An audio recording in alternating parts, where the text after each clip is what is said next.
Y mientras ellos bajan, le voy a pedir a los demás que podamos ocupar de la manera más ordenada posible los lugares y que nos podamos reacomodar.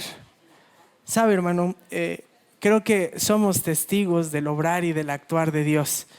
Es un tiempo, un culto muy bonito, muy especial, porque podemos ver el actuar del Señor en la vida de una persona. Pero le invito a que siempre lo tenga muy claro. La gloria y la honra es para el Señor Jesucristo. Y qué mejor texto que el que vamos a abordar en esta mañana, el Salmo 91. Ya sabe a dónde vamos, entonces si gustan pueden ir tomando su lugar. ¿Y qué le parece si mientras van ubicando su lugar, se van poniendo los demás en pie también ahorita que les demos espacio? Porque vamos a leer la palabra del Señor y vamos a ir al Salmo 91, que es la escritura que vamos a estudiar esta mañana, hermanos. Salmo 91.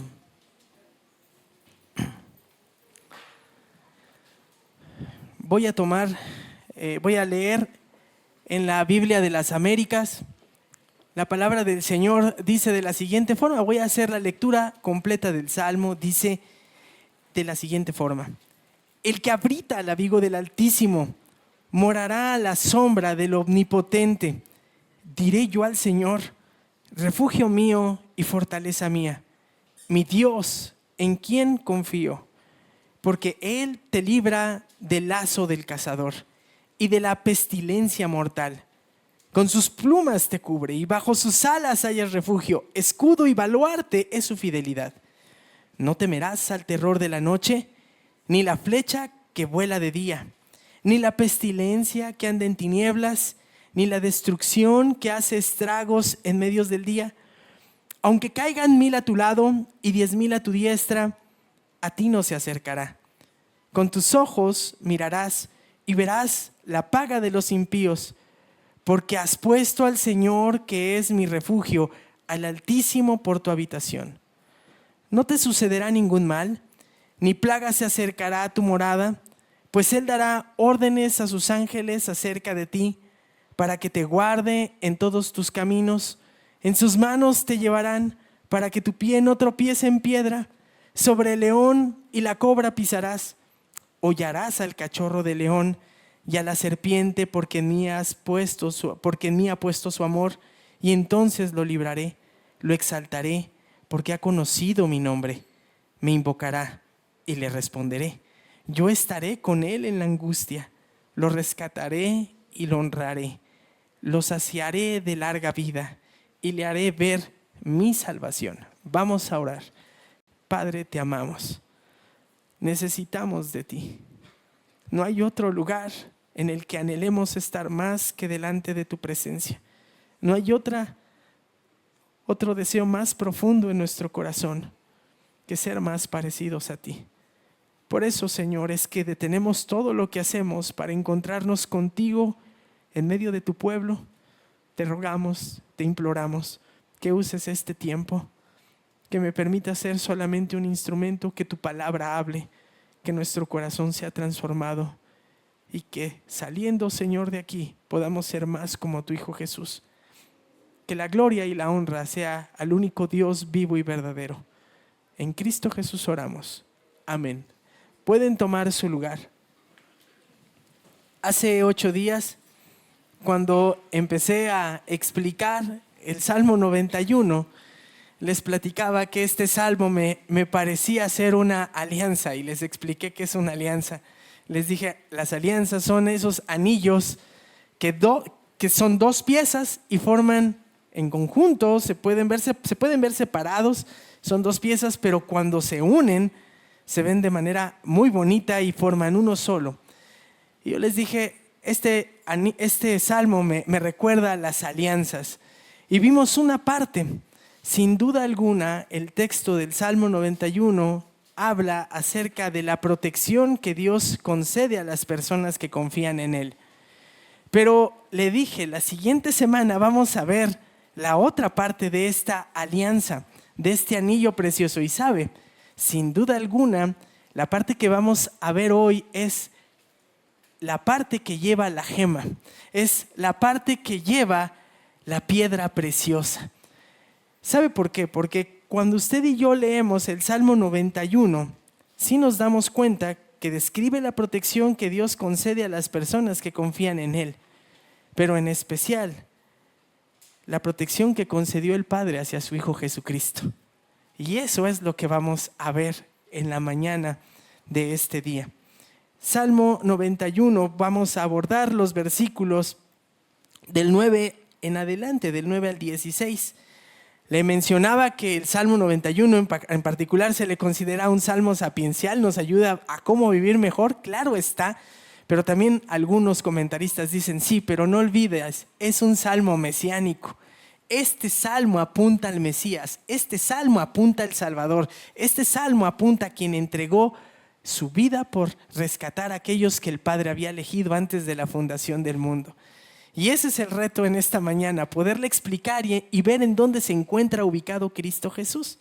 Así es que es simplemente maravilloso, hermoso observar sí las promesas que contiene este salmo, pero también observar cómo brilla Cristo Jesús.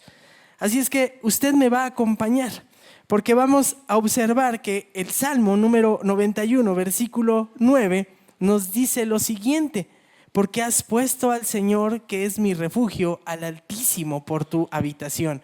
Y tal vez usted me va a decir, ¿y en dónde aparece Jesús? Porque ya leí el Salmo hace 8 días, lo leímos hoy, y seguramente lo he leído en otras ocasiones y en ningún momento veo que diga algo acerca de Cristo. No menciona a Cristo, no se dice el nombre de Jesús.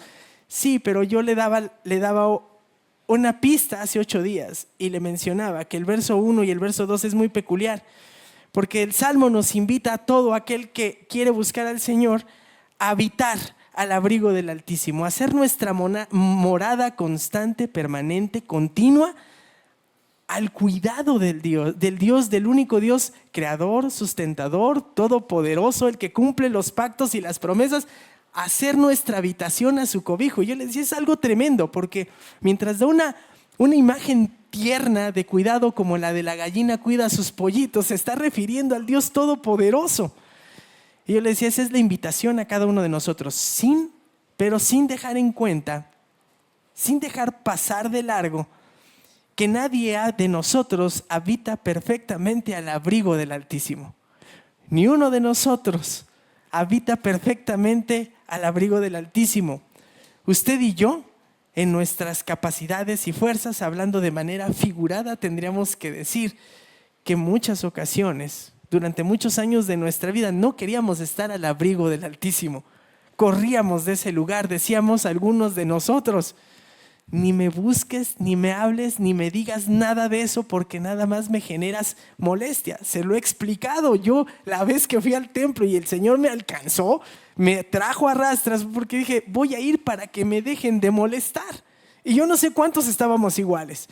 Y aun cuando hemos buscado al Señor, y es nuestro anhelo, muchas ocasiones nos hemos querido sublevar al Señor y deseamos intentar hacer las cosas a nuestra forma y nos salimos del abrigo del Altísimo. No hacemos nuestra morada de manera permanente. Es en esta forma en que lo quiero mencionar. Sin embargo, el único que ha vivido de manera perfecta, plena, cada día de su vida, cada segundo de su vida, cada hora, cada minuto, cada segundo, ¿sabe quién fue? Cristo Jesús. Él sí vivió de manera permanente, continua, total, y eso es un alivio, porque toda esa vida nos ha sido, palabra dominguera, imputada. Nos ha sido concedida cuando nosotros creemos en el sacrificio de Cristo Jesús. La vida plena de Cristo Jesús es tomada en cuenta a nuestro favor. Y entonces es así como podemos decir, sí, hoy sí vivo permanentemente al abrigo del Altísimo. Pero eso describe a Cristo Jesús. El verso 1 y el verso 2 describen a Cristo Jesús. Pero ahora vamos al 9 porque vamos a avanzar. ¿Está de acuerdo? Usted y yo tenemos que avanzar. Acompáñeme. Dice el verso número 9: porque has puesto al Señor, que es mi refugio, al Altísimo por tu habitación. Y nuevamente le quiero invitar a que observe, porque el salmista describe a Dios con nuevamente dos de sus nombres, que ya lo vimos anteriormente, al Señor y al Altísimo. Y cuando describe de esta forma el salmista a Dios y no utiliza otros términos, es porque él dice que está depositando su plena y entera confianza en aquel Dios que es el único, el autosuficiente, el verdadero, el supremo. El salmista parece que quiere reiterar: no hay Dios fuera de mi Dios. Y es en Él en quien yo deposito plenamente mi confianza. Él es mi refugio, Él es mi habitación, y con esto está afirmando, al decir es mi refugio y mi habitación, está afirmando que no hay situación de desastre que le vaya a alcanzar. Ya en los versos previos describió una y otra forma en la que Dios cuida de su vida. Pero hoy lo quiere reiterar, en el verso 9 lo quiere reiterar, y lo que quiere reiterar es decir, no hay nada que me pueda alcanzar, no hay nada que me pueda tocar. Así lo deja en claro el salmista. Lo reitera. Hermanos, en la Biblia, ¿qué cree? No hay tinta de más, no hay ideas que sobren. Si lo reitera el salmista es porque es sumamente importante. Está afirmando que no hay desastre, situación, evento que lo pueda alcanzar. Como sí sucederá con aquellos que no confían en el Señor. Se da cuenta del contraste. Le dije, los salmos es poesía y va complementando ideas. Vean lo que dice el verso 8. Con tus ojos mirarás y verás la paga ¿de quién? De los impíos. ¿Pero él es impío? ¿El autor es impío? No, el autor es un hombre santo, un hombre que busca a Dios, un hombre devoto. Y este hombre devoto afirma que como él ha depositado su confianza en el único Dios vivo, autosuficiente, poderoso, entonces él ha puesto a ese Dios por su refugio, por su habitación, y no habrá que le toque, que le alcance. Y eso es simplemente maravilloso. No hay nada que le pueda alcanzar. Entonces, aquí lo que quiero que usted observe es lo siguiente. ¿Sabe? No basta con saber que Dios es refugio y habitación. No basta con eso.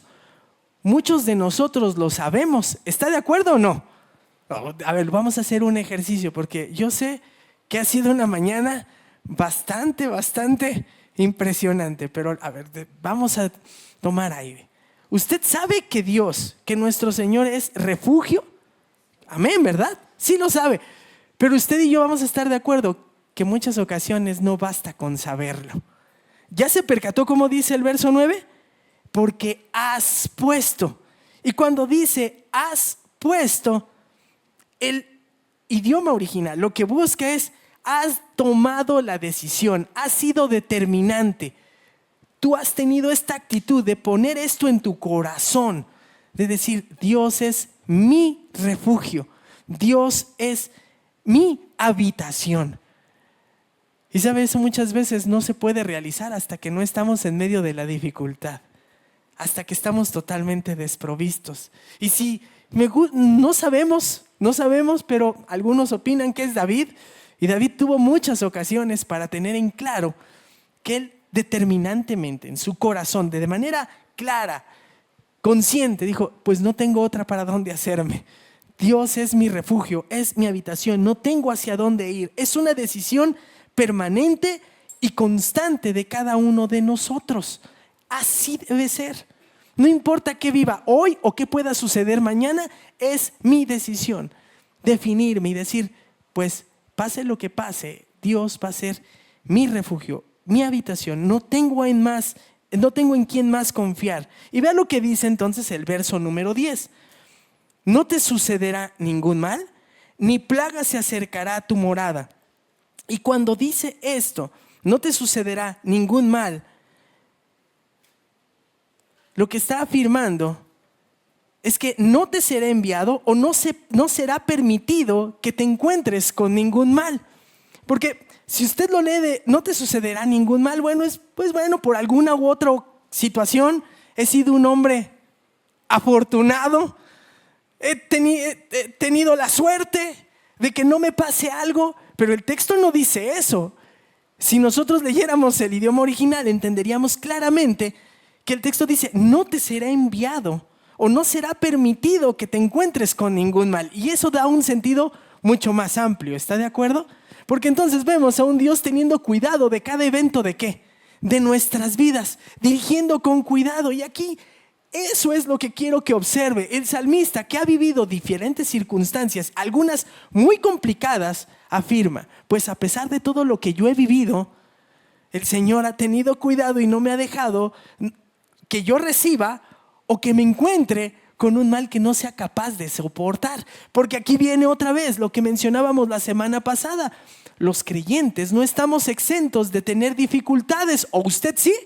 ¿Usted está exento de tener dificultades? ¿Qué cree? Yo no.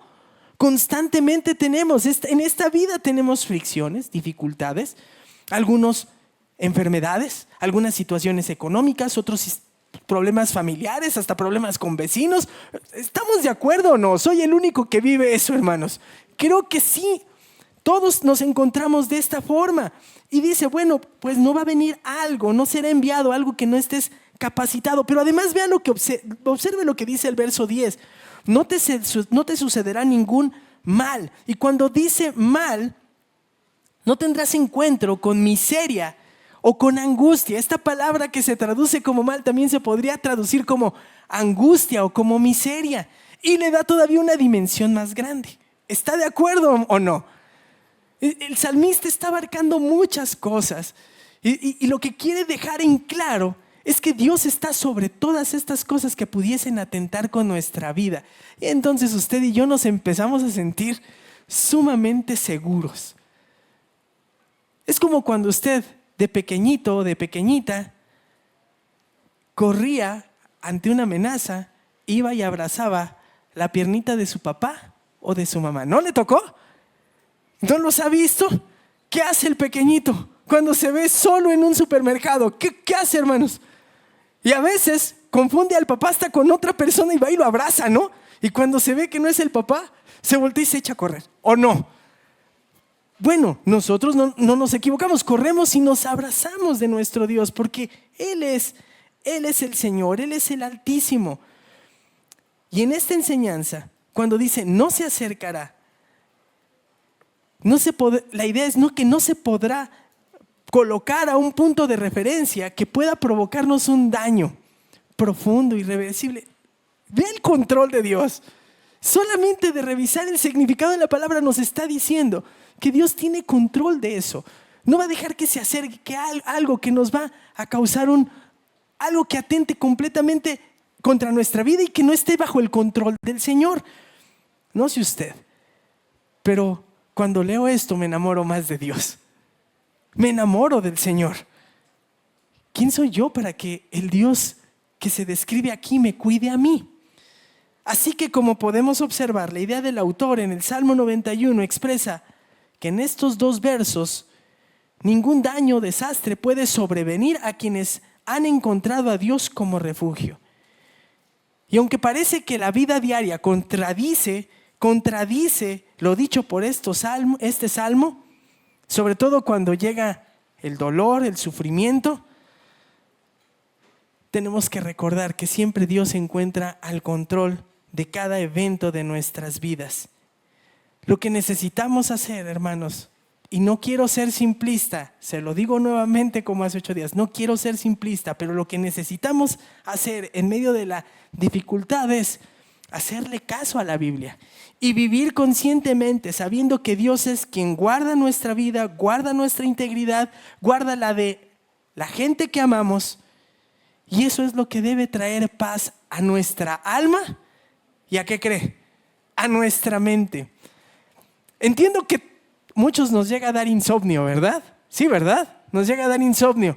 Pero cada vez cuando estudio esto, el Señor me desarma y me doy cuenta que los cristianos no debiésemos padecer insomnio o crisis de ansiedad antes de ir a dormir. Tendríamos que ir a dormir relajados, sabiendo que Dios es quien tiene cuidado de nuestras vidas. Dios cuida a sus hijos y les hace conscientes de su protección. Quiero leerles algo que me encontré al estudiar para este texto. Y es una experiencia hermosa de un varón muy conocido. Escuche, acompáñeme. Dice lo siguiente: no puedo por menos de referir un incidente personal que ilustra el poder de los mismos para calmar el corazón cuando son aplicados por el Espíritu Santo. En 1854, cuando hacía apenas 12 meses que residí en Londres, el vecindario en el que trabajaba fue presa del cólera asiático y mi congregación sufrió sus estragos. Familia tras familia me llamó al lado de la cama de los afectados. Casi cada día fui llamado para visitar una tumba. Yo me entregué con ardor juvenil a la visitación de los enfermos y me requerían de todas partes del distrito personas de todos los rangos e incluso de las religiones. Estaba agotado en el cuerpo y en el corazón. Parecía que mis amigos iban cayendo uno tras otro y yo sentía que me imaginaba que estaba enfermo como los que me rodeaban. Un poco más de trabajo y llanto y pronto me hallaría como los demás reposando. Sentía que mi carga era más pesada de lo que podía llevar y estaba a punto de hundirme bajo la misma. Un día que regresaba a casa entristecido después de un entierro, la curiosidad me llevó a leer un papel que había en el escaparate de un zapatero en una parte de la ciudad. No daba la impresión de que se tratara de un anuncio de su oficio, y no lo era. Estaba escrita a mano con grandes letras: ¿por qué has puesto a Jehová, que es mi esperanza, al Altísimo por tu habitación? No te sobrevendrá ningún mal y ninguna plaga tocará tu morada. El efecto sobre mi corazón fue inmediato.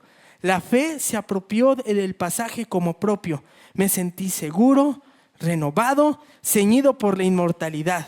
Continué visitando moribundos con un espíritu sosegado y pacífico y no tuve temor de mal alguno y no sufrí ningún daño. Esa es la experiencia del predicador Spurgeon. Cuando ya no podía más, alguien le recordó que nosotros tenemos por refugio y habitación al Dios vivo y verdadero. No sé qué viva, pero le quiero decir algo. Si usted decide que el Señor es su refugio y su habitación, Él tiene cuidado de cada evento de su vida.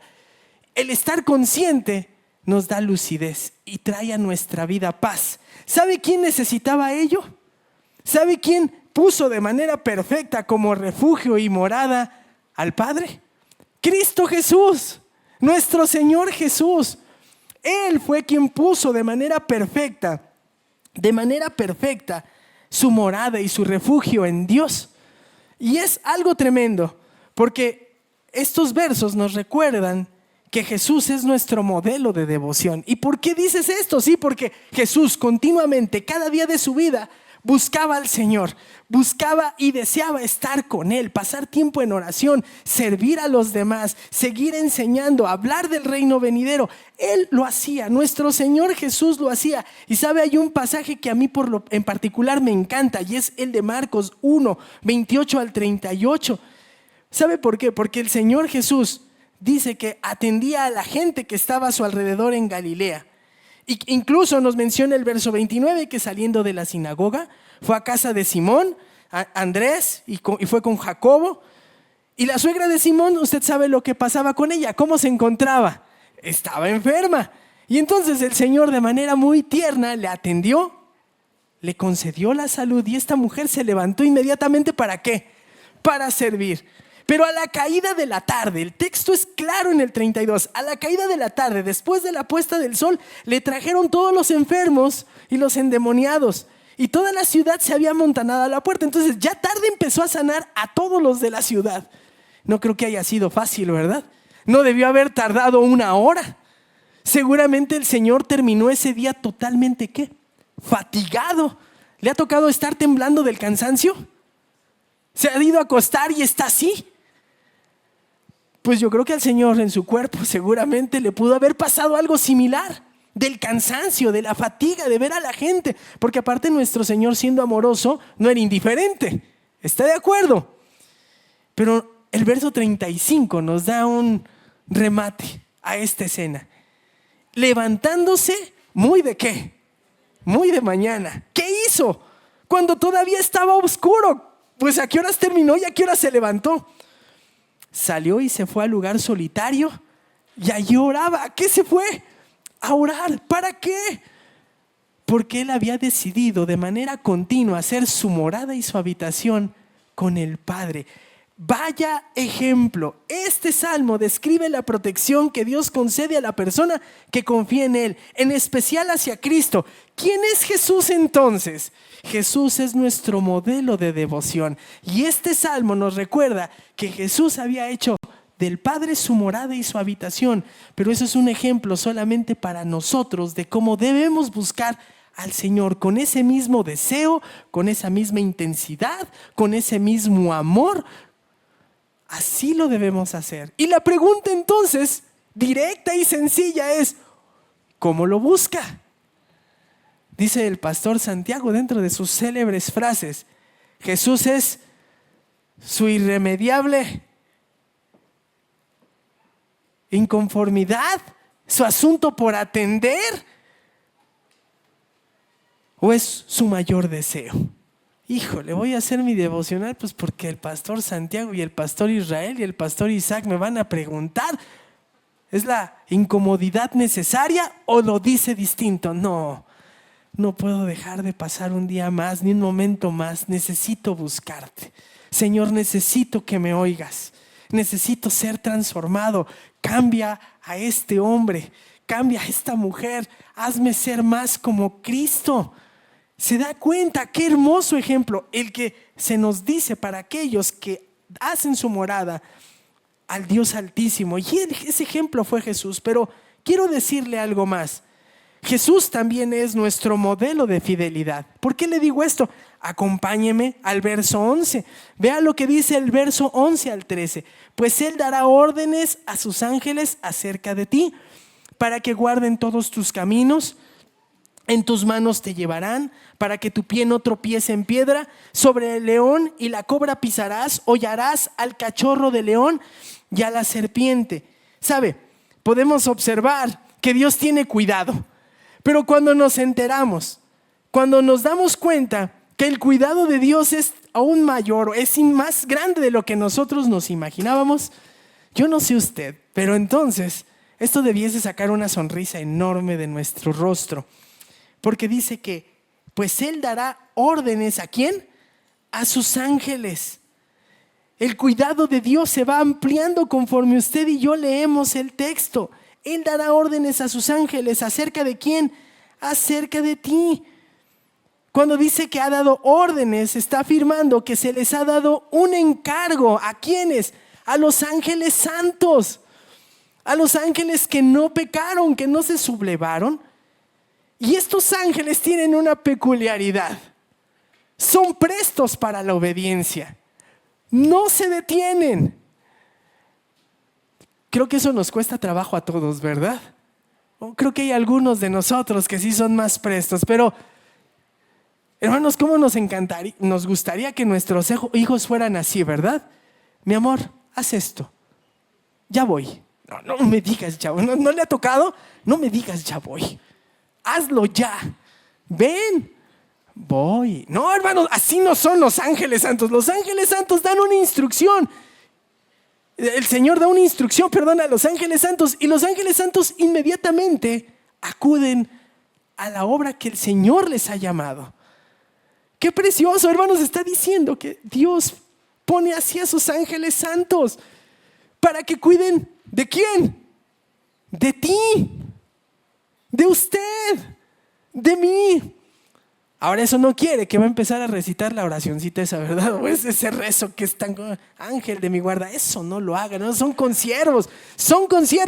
Pero qué hermoso es saber que cuando Dios en su soberanía, en su voluntad lo decide, incluso hay ángeles que cuidan de su persona. Y no los hemos visto, ¿verdad? No los hemos visto. Pero la Biblia aquí afirma que eso sucede. Es correcto entender que las personas que han puesto su confianza en Dios les serán enviados ángeles, guardianes que los protejan ¿de qué? De plagas y tropiezos. De plagas y tropiezos. Él dará órdenes a sus ángeles para que te guarden en todos tus caminos. Pero también antes ya lo había mencionado. Estos seres protegen a los creyentes pues de daño, puede ser físico, a fin de que te guarden todos tus caminos. Déjeme leer lo que dice un comentarista. Quiero invitarle a reflexionar en lo siguiente, que identifique, quiero que reflexione en lo siguiente. Muchas ocasiones se habla de la acción de los ángeles caídos. ¿Está de acuerdo? Se enfatiza mucho su acción. Pero dice este hombre, pero es oportuno recordar que el más poderoso tiene más siervos y les da su poder. La guardia de un ejército o de la policía puede fallar o ser engañada, pero ¿quién puede engañar a los ángeles que Dios envía para guardarnos? Hermanos, aquellos ni siquiera nos debiesen quitar la risa, sabiendo que Dios tiene cuidado pleno. Y luego menciona lo siguiente, el verso número 12. En sus manos te llevarán para que tu pie no tropiece. Y mira, hermanos, el cuidado de estos servidores santos enviados por Dios es tan peculiar, tan particular, que se afirma que en sus manos nos llevan. Con la intención, se menciona que en sus manos nos llevan para describir la acción de sostenernos, de apoyarnos. Con la intención de que nuestro pie no tropiece, para que usted no se golpee y resulte herido. Y tal vez la mejor ilustración de esto es cuando vemos caer un pequeñito que está aprendiendo a caminar. ¿No le ha tocado? Que se tropiezan y usted lo primero que hace, pues quiere correr, pero antes a veces de reaccionar y de correr a levantarlo, lo primero que hace es hacerle así, ¿no? Pues a mí me pasó con mi hija. No corras. ¿Y qué hacen los bebés? No corras. Y me acuerdo una vez que mi pequeñita pues no hizo caso, corrió, se tropezó, avanzó como 3 metros, se cayó y que se pegue en la pata de la mesa, hermanos. Y cuando se le va, ya se imaginará, ¿no? Ya nada más me acuerdo, yo sí, hermanos, perdónenme, yo no soy tan soy distinto, hermanos. Y yo, en lugar de correr por mi hija, ya nada más hice así. Cuando voy y la levanto, pues el chichón, ¿no? Ya se acuerda y pasa el chocolate, ya sabe esos remedios. Pero Dios no permite eso. Dios lo que desea es guardarnos de tropezar, caer y herirnos. Y para eso envía ¿a quiénes? A sus ángeles. Oiga, ¿no se siente demasiado cuidado y protegido por el Señor? Pues bueno, téngalo presente, porque ¿qué cree? Que el día que se presente una siguiente adversidad, esto debe de estar escrito en su mente. ¿Y en dónde? En su corazón. Aprecie lo siguiente. Dice el verso número 12. Pues Él dará órdenes a sus ángeles acerca de ti para que te guarden en todos tus caminos. En todos tus caminos. Satanás, hermanos, algo interesante de estos versículos es lo siguiente. Y usted me va a decir, ¿y aquí en dónde aparece el Señor Jesús? Bueno, es que hay algo interesante en este verso número 11 y en este verso número 12. ¿No se le hacen conocidas las palabras? A ver, otra vez se las voy a leer. Pues Él dará órdenes a sus ángeles acerca de ti. ¿Para que qué? Para que te guarden en todos tus caminos. ¿No le parecen conocidas las palabras? Sí, hermanos. Mateo 4:6. Cuando Satanás lleva al Señor Jesús al desierto y ahí lo tienta. Mi hija, cuando estaba leyendo en voz alta este texto, me dice, ese texto me lo dejaron aprender, papá, en la clase. ¿Y ya te lo aprendiste? Estoy en eso. Pero, hermanos, Satanás conoce las Escrituras. Vean lo que menciona en Mateo 4:6. Y le dijo, si eres el Hijo de Dios, lánzate abajo, porque está escrito, a sus ángeles te encomendará y en las manos te llevará, no sea que tu pie tropiece en piedra. Satanás conoce las Escrituras. Pero no deje de observar incluso, hermanos, que las proezas más maravillosas de Dios pueden ser aplicadas de manera insensata. Y este ser pérfido de lo peor lo hace. El Señor Jesús no negó el versículo, pero le dijo, no, pero no es así. Yo no voy a tentar ¿a quién? Yo no voy a tentar al Padre. Y no lo hizo. El Señor Jesús no negó que los versículos se aplicaran, pero sí negó que pudieran ser empleados como pretexto para tentar a Dios, lo cual el Señor Jesús rehusó. El Señor Jesús tampoco negó el valor de la promesa, pero sí afirmó que podemos usar las promesas de manera que no choquen con otros mandamientos u otros textos bíblicos. Así es que cuando usted y yo observamos al Señor Jesús en este texto, nos damos cuenta que Jesús no solamente es nuestro modelo de devoción, sino también es nuestro modelo de fidelidad. ¿Por qué le digo ello? Vea lo que dice el verso 13. Sobre el león y la cobra pisarás, hollarás al cachorro de león y a la serpiente.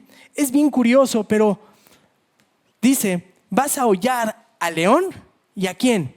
Y a la serpiente. Y lo que quiero invitarle es que recuerde que hay a un ser que se le asocia con el león y con la serpiente. ¿A quién es? A Satanás.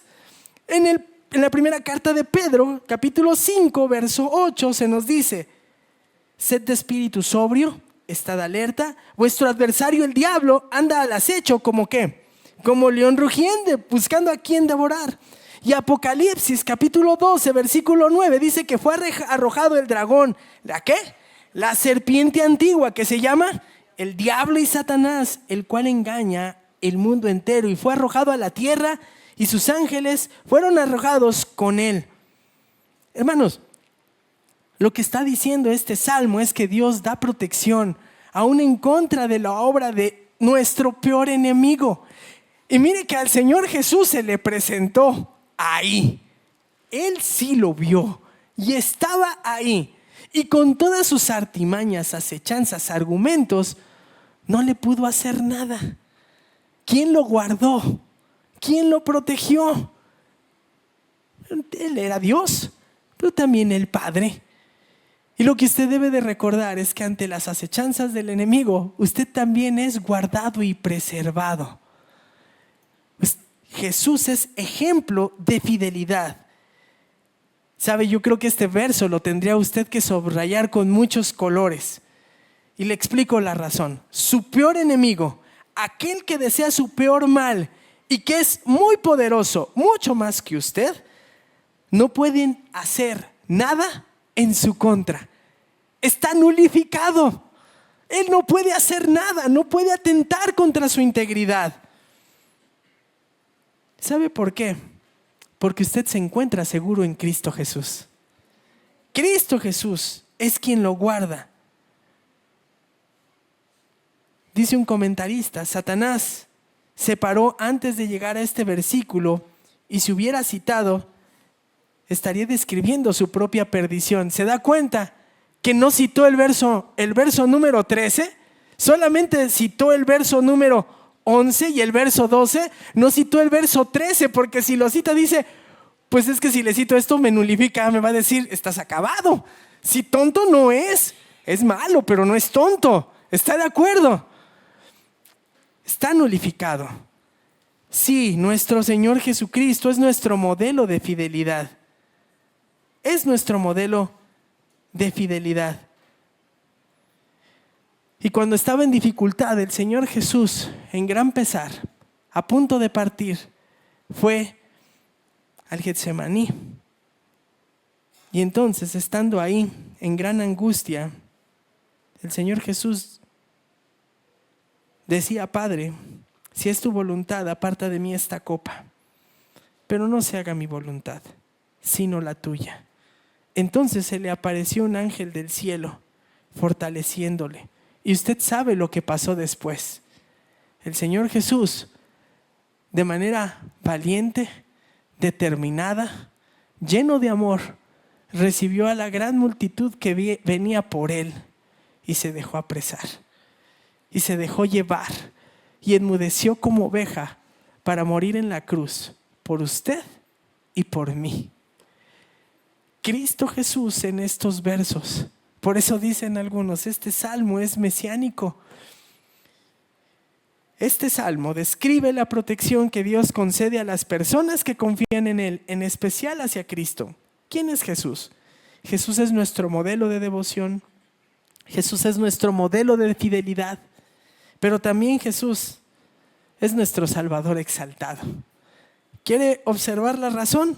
Vaya conmigo al versículo número 14. Porque en mí ha puesto a su amor, yo entonces lo libraré, lo exaltaré, porque ha conocido mi nombre. Me invocará y le responderé. Yo estaré con él en la angustia, lo rescataré y le honraré, lo saciaré de larga vida y le haré ver mi salvación.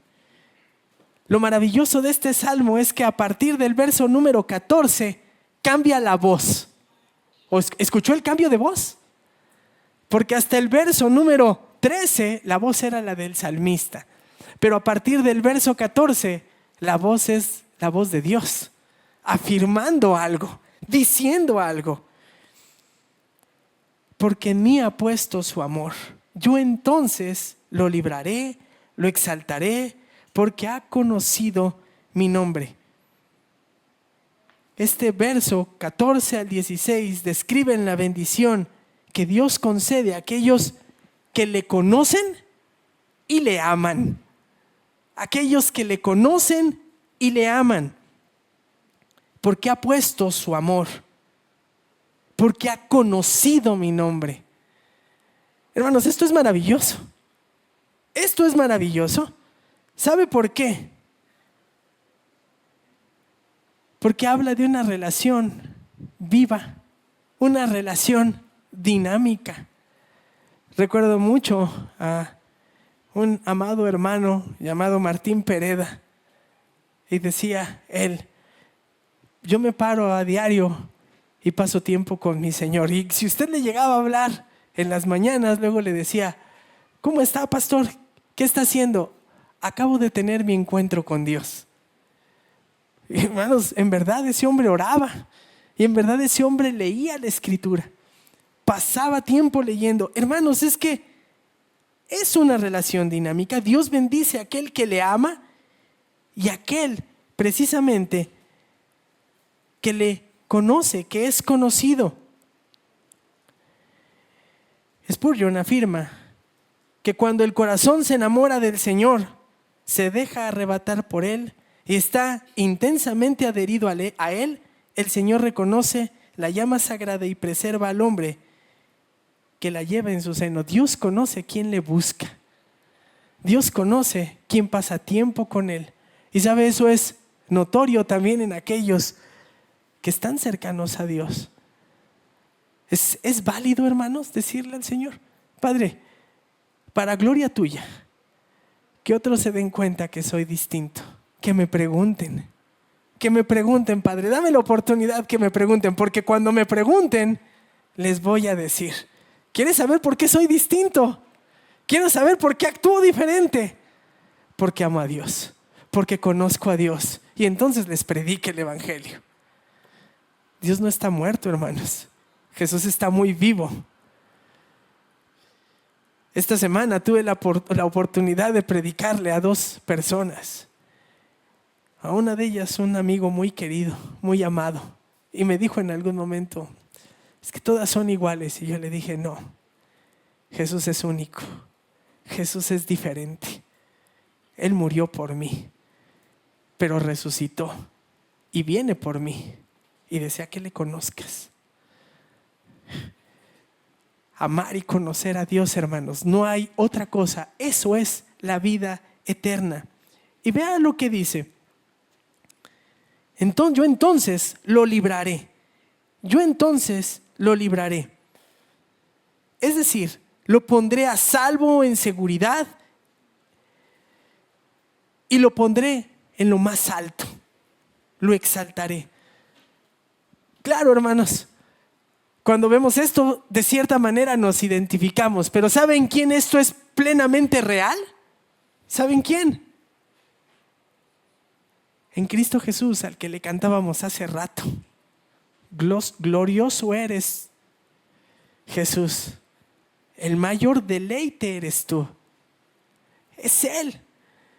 Lo humillaron, lo maltrataron, pero Él amaba al Padre y conocía al Padre. ¿No dice eso el Evangelio de Juan? Murió así, pero el Señor no lo dejó muerto. Nuestro Padre lo levantó, lo resucitó, y ahora está a la diestra del Padre, y promete regresar por sus hijos.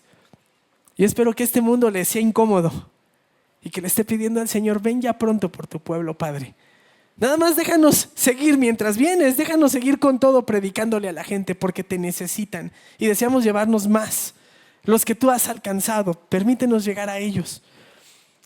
Lo libraré y lo exaltaré. Cuando el Señor efectúa su obra de salvación, hermanos, levanta al indigno. Y se acuerda del Salmo: de la suciedad hace subir al pobre para sentarlo con los príncipes de su pueblo. De ahí nos levantó el Señor. Lo vil y lo menospreciado, no se ofenda, eso dice la palabra del Señor. Y yo soy de esos, hermanos, de esos. Dice el verso 15: me invocará y le responderé. Yo estaré con él en la angustia y lo rescataré. ¡Qué precioso! ¡Qué precioso! Me invoca y respondo. No está difícil entender lo que dice aquí, ¿verdad? Una relación dinámica. ¿No le ha tocado que le digan: pero ora por mí? ¿No le dicen eso? Oye, a ti que sí te escucha Dios, ¿no le han dicho eso? Y yo espero que le diga: claro, voy a orar por ti, pero déjame decirte algo. A ti también te puede escuchar Dios, pero búscalo como Él desea ser buscado. Así como hablas conmigo, tú le puedes hablar y Él te va a responder. Pero necesitas ponerte a cuentas con Dios en sus términos, porque si no, no es Dios. Qué precioso, hermanos. Una acción dinámica. Me invocará y le responderé, y yo estaré con él. ¿En dónde? En la angustia. Porque en la angustia es donde la relación se hace más estrecha, se hace más cercana. Qué miedo nos dan las dificultades. Al menos a mí sí, hermanos. Al menos a mí sí. Y además soy bien chillón, ¿no? Soy débil, hermanos. Pero qué fruto tan precioso tienen las dificultades, porque en medio de esas circunstancias es cuando observamos que Dios responde, que Dios nos rescata y que en su bondad y misericordia somos tratados como hijos y no como advenedizos. Eso es impresionante. Lo saciaré de larga vida y le haré ver mi salvación. Le saciaré de larga vida. Para enfatizar, hermanos, la promesa y el favor de Dios. ¿Sabe por qué? Porque en el Antiguo Testamento un sinónimo de bendición era vivir muchos años. ¿Se acuerda cuántos años vivió Abraham? ¿Cuántos años vivió Jacob? ¿Se acuerda cuántos años vivió Isaac? Era un sinónimo de bendición. Sí, yo lo bendeciré. Y lo bendeciré con larga vida. Y tal vez usted dice: ¿y qué pasa con aquellos de nuestros hermanos que mueren tan jóvenes? Si obedecían y buscaban y amaban al Señor, ¿cómo es posible? Bueno, que mueren por accidente o enfermedad. Bueno, tiene que recordar que no parten a menos que Jesús no haya finalizado su obra en ellos. Y cuando usted está siendo amenazado, usted tiene que recordar y saber que no sabe el momento en que nuestro Padre puede acabar o terminar con la obra en su vida. Recuerdo mucho a un amigo que cuando pierde a su mamá nos dijo, ¿verdad? Un creyente. No nos dijo: ya falleció mi mamá. Nos dijo: mi mamá ya ganó. Mi mamá ya está bien. Ya está donde tiene que estar. Claro, había sufrimiento, había dolor, pero él sabía que su mamá estaba bien, ya había ganado, ya había concluido. Hermanos, pero esto es en perfección en Cristo. Esto es en perfección en Cristo. El Señor lo invocó y el Padre no le dejó de responder. Ya lo vio, le mandó un ángel, le consoló y estaba con él en medio de la angustia. Y al final lo rescató y lo honró. Y lo honró de tal manera para dejar claro que había satisfecho, que satisfizo plenamente a Dios, que no lo dejó en la tumba. Se levantó poderoso al tercer día. Abrió la tumba, salió glorioso. Y para que no quedara duda, continuamente, una tras otra ocasión, se presentó como Cristo resucitado a sus apóstoles. Y en una ocasión, a más de 500 a la vez, le honró. Qué precioso, porque este salmo apunta a Cristo. Y yo no sé usted, pero ante Jesús, ¿ante quién es Jesús? Usted y yo tendríamos que preguntarnos, tendríamos que darnos cuenta que sí es nuestro modelo de devoción, es nuestro modelo de fidelidad, es nuestro Salvador exaltado, pero nadie se puede quedar igual. Nadie de nosotros puede permanecer igual. No podemos saber todo esto y decir, pues qué bonito estuvo, pero me voy de aquí y sigue mi vida de manera similar. No, no puede ser así. En alguna ocasión se presentaron 3 hombres delante del Señor Jesús y le dijeron, los 3, Señor, te quiero seguir, pero déjame enterrar a mi padre, déjame hacer esto, déjame hacer aquello. Y les dijo el Señor Jesús, no están listos, no están listos. Seguir a Jesús requiere morir a sí mismo. Y esta es una invitación, primeramente para aquellos que no han entregado su vida a Cristo. Si usted estás aquí y no has entregado tu vida a Cristo, si tú nos estás viendo y no has entregado tu vida a Cristo, Jesús no es igual a todos. Jesús es único. Él es Dios hecho hombre que llevó una vida santa, perfecta, murió crucificado, pero fue sepultado y después resucitó y ascendió a los cielos y Él reina a la diestra del Padre. Y te dice que le necesitas aceptar como Señor y Salvador. No postergues más tu decisión.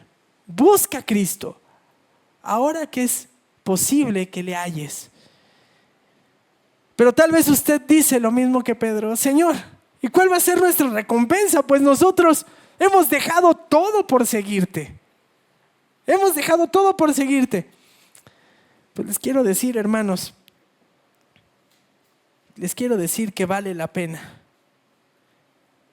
El Señor Jesús le dijo a Pedro a la pregunta, aquí nosotros lo hemos dejado todo y hemos seguido.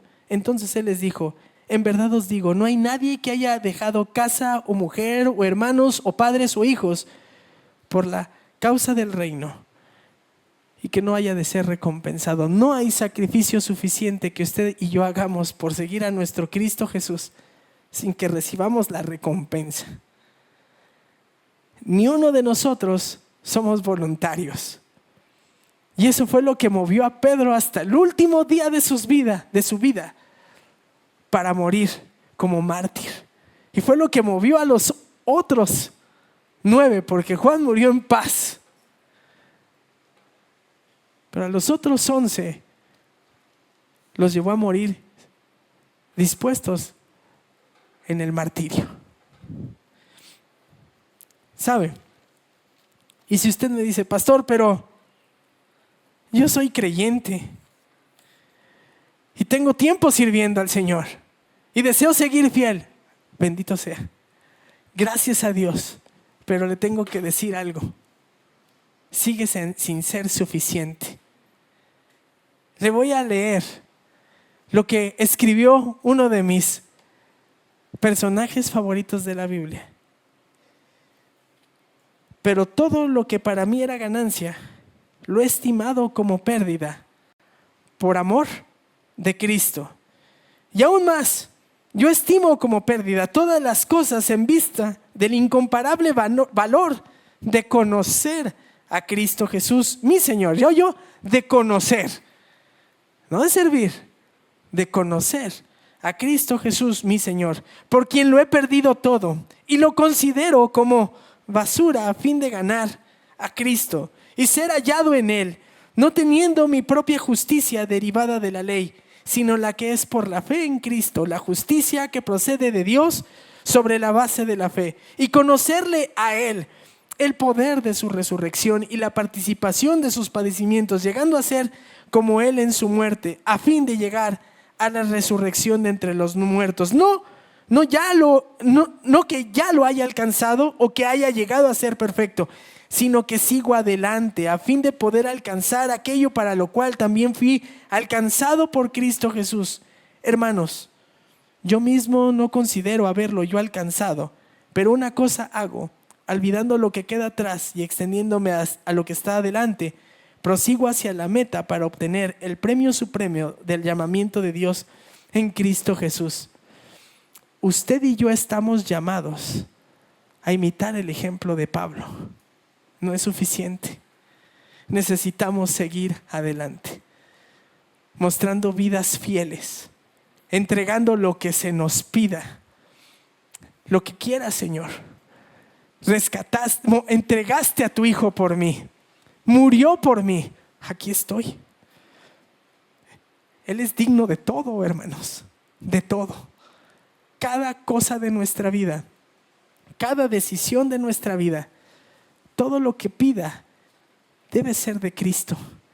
La invitación es: seamos una iglesia que se desborda en amor por Cristo, que sirve a Cristo, que se entrega a Cristo, que refleja a Cristo.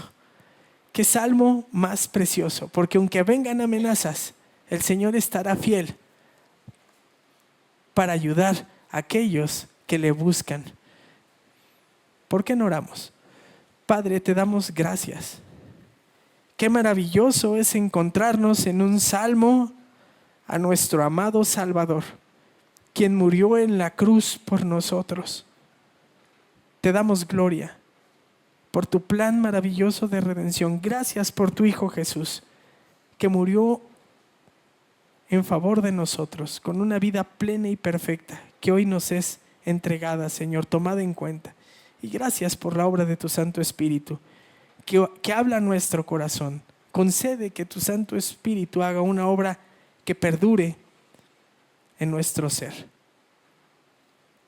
Te amamos, Dios. Es en el nombre de nuestro Señor Jesucristo que oramos. Amén.